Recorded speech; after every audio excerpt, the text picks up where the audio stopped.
अगर आपने 4 सब्जेक्ट्स में मास्टर्स डिग्री की हो और एक सब्जेक्ट में यानी कि लॉ में जो है आपने पीएचडी की हो, तो आप ये तो सोचेंगे कि हमें कोई वाइट कॉलर जॉब मिले, हमें कोई अच्छी सी नौकरी मिले, उसी के बाद हमारा भविष्य जो है वो सुनहरा हो।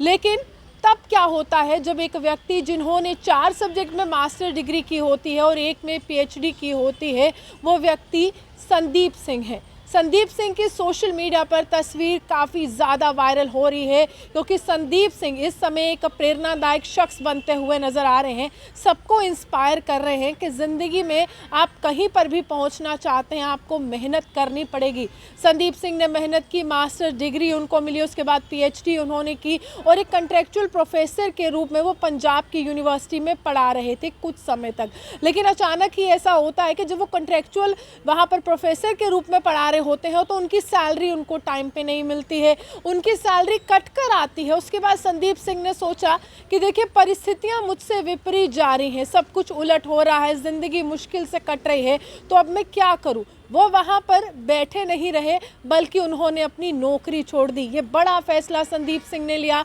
और उन्होंने कहा कि देखिए, मैं अपनी नौकरी छोड़ता हूँ, कुछ और काम कर लेता हूँ, कहीं और हाथ आजमा लेता हूँ, जिससे मेरा जो परिवार है उसको खाना तो मिल सके समय पर। तो संदीप सिंह ने एक ऐसा काम शुरू किया जो काफ़ी ज़्यादा लोग उनको कह रहे हैं कि ये आप कैसे कर सकते हैं कि आपके पास पीएचडी की डिग्री और आप सब्ज़ी बेच रहे हैं। संदीप सिंह गली गली सब्ज़ी बेचते हुए नजर आए और सोशल मीडिया पर उनकी एक तस्वीर जहां पर उन्होंने लिखा है कि पीएचडी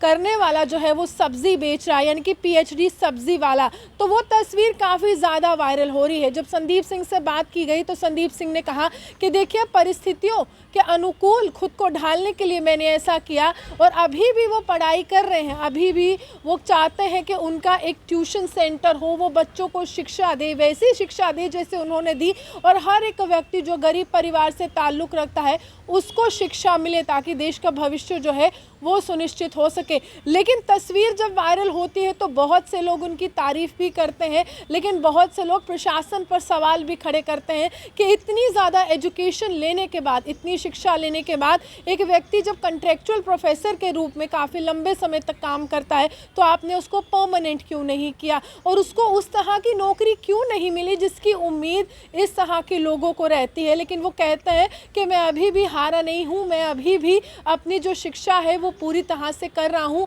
ट्यूशन सेंटर खोलना चाहता हूँ और सबके लिए मैं ये संदेश देना चाहता हूँ कि ज़िंदगी में कोई भी परिस्थिति आती है, आपको हारना नहीं है, आपको सामना करना है और सामना करते हुए आपको आपके हर एक सवाल का जवाब खुद ही मिल जाएगा। आप ये हमारे साथ बने देखते हुए जम्मू सुहान रिपोर्ट।